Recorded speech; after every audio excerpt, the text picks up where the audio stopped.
Today we're going to clarify how to respond to an RFQ, or in other words, a request for quote. You're probably watching this video because you received an email similar to what you see here on the screen. This email was sent to you after it was generated by a member of the general contracting team because A, something in your scope of work has been changed due to an RFI, an ASI, etc., and has potential cost or credit implications.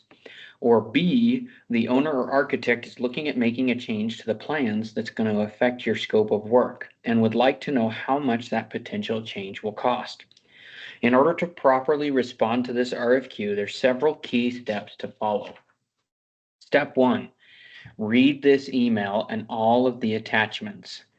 Normally there's request for quote documents here. There's none in this case, but in this case, you can see below this change came from RFI 107. So RFI 107 probably would be attached, and it would indicate what was exactly changed.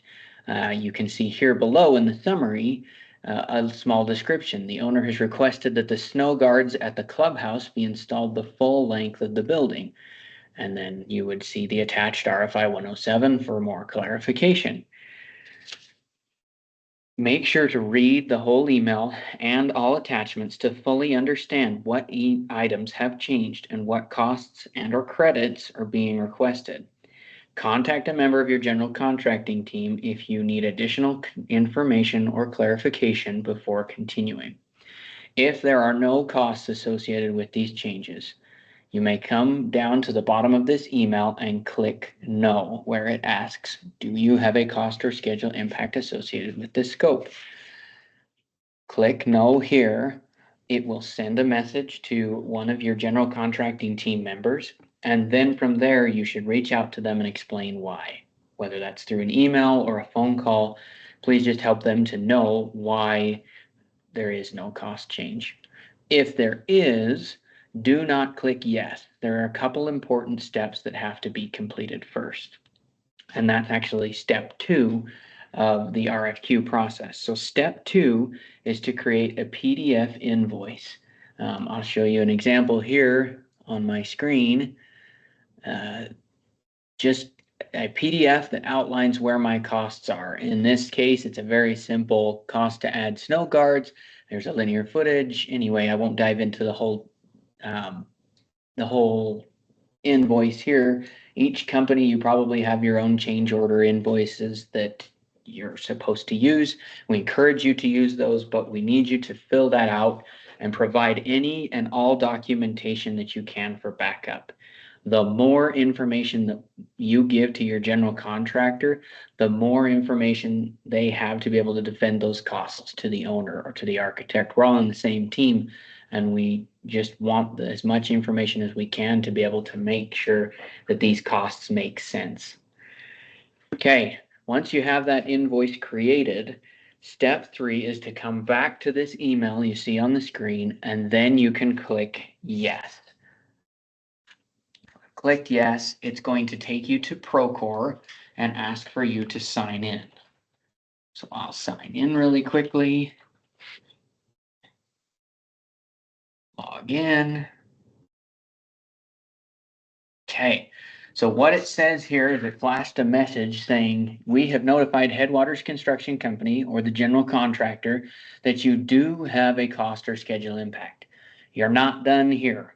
The next thing that you need to do is follow this next step that says, when you're ready, you may submit the quote by logging into Procore. So we should click here on submit the quote, and it will open this RFQ in Procore for you. Super simple. What it has done is it has marked this as yes for you because you clicked yes in the email. And now there's just a little bit more information to input. Quote amount, this is where we invite you to go ahead and type in that total amount from your PDF invoice. If there's any schedule impact, we encourage you to reach out to your general contractor and discuss that before putting anything here. Most of the time you would put 0 and let the general contractor make any adjustments to schedule as needed. Feel free to add any comments, any clarifications, type them up right here, and then attach your file. You can upload the file straight from your computer. I'm going to go grab that PDF, the RFI costs right here. It'll save them. So let's fill it out. $1,200. There's no schedule.